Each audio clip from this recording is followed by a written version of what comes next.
We are ready to take government. We can take it any time. We are not scared of anything. To run government is the simplest thing because you employ people with qualification and you pay them.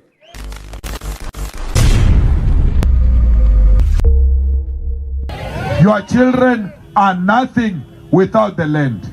Your children are going to be like you if you don't return the land. But the problem is one, here in South Africa. You love EFF when you are in trouble. When you are not in trouble, you don't love the EFF. When the farmers beat you up, you start asking for the address of the EFF. When your bosses don't pay you, you ask for EFF address. When the councillors steal from you, you ask for the EFF. When there is no service delivery in the hospitals, you ask for the EFF. But when the time comes for you to vote, we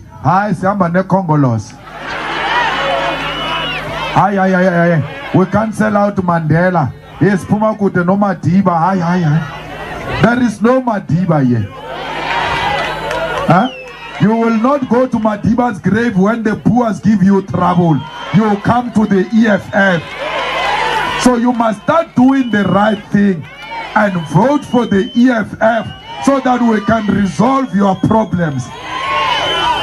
We are resolving your problems now.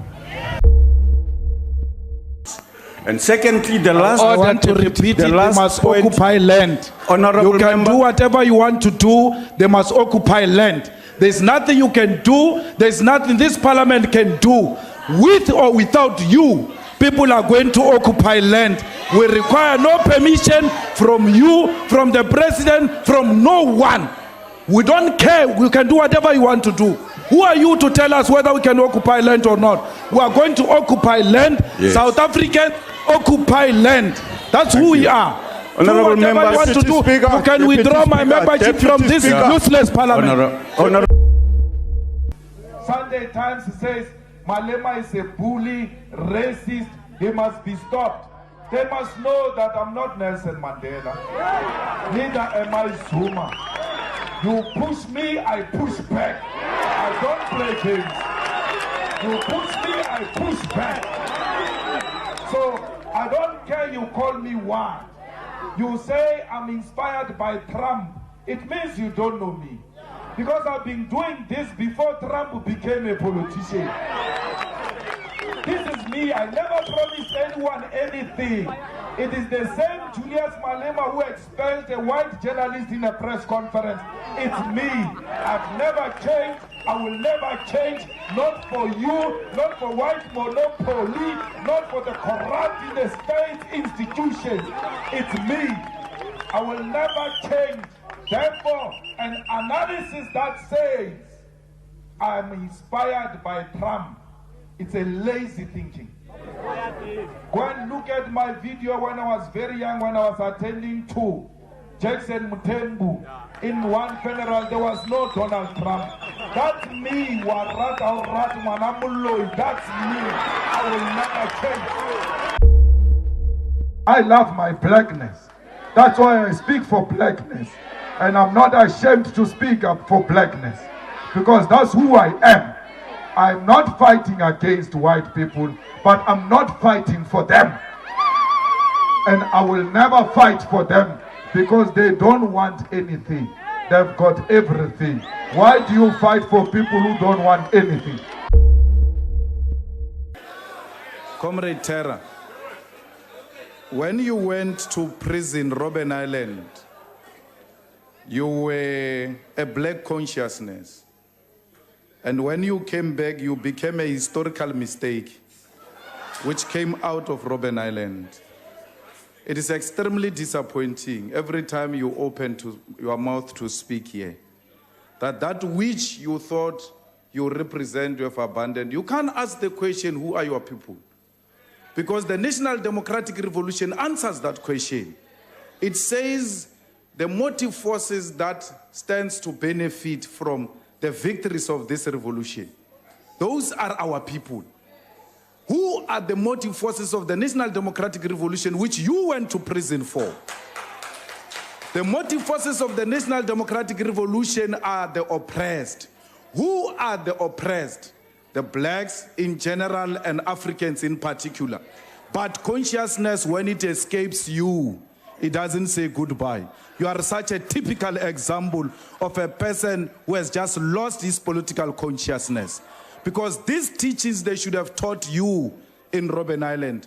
But clearly, that university of life has dismally failed when it came to you.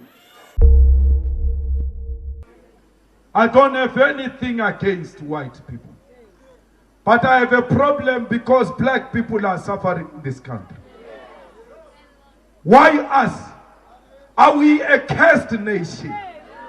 Did Jesus Christ die for us to suffer like this? What have we done to deserve such treatment in our own country? Why are we not finding waiters and waitresses that are white? Why are we not finding farm workers that are white? Why are we not finding security guards that are white? Why are we not finding the domestic workers that are white? What have we done? Why is it only us who are working, who are providing a cheap labor? What have we done? To who? Why is it a black nation alone suffering so much? President, I came here and told you are bluffing about the land, and now you are wishy-washy and saying all manner of things. It's clear you are not going to expropriate land without compensation. But I need to tell you, there is a general degeneration in South Africa under your leadership. The cash in transit is uncontrollable. Why? Because you are weak, you are not firm, and criminals don't like weak people. You must take a firm stand and say, the day you produce an AK-47 against the police and the security, you will meet your maker. Because as government, we will have ceased to recognize your rights the day you take AK-47 on innocent people. Because our people are dying, the security is dying, the police who are honorable are dying. They don't get a firm support from your leadership. As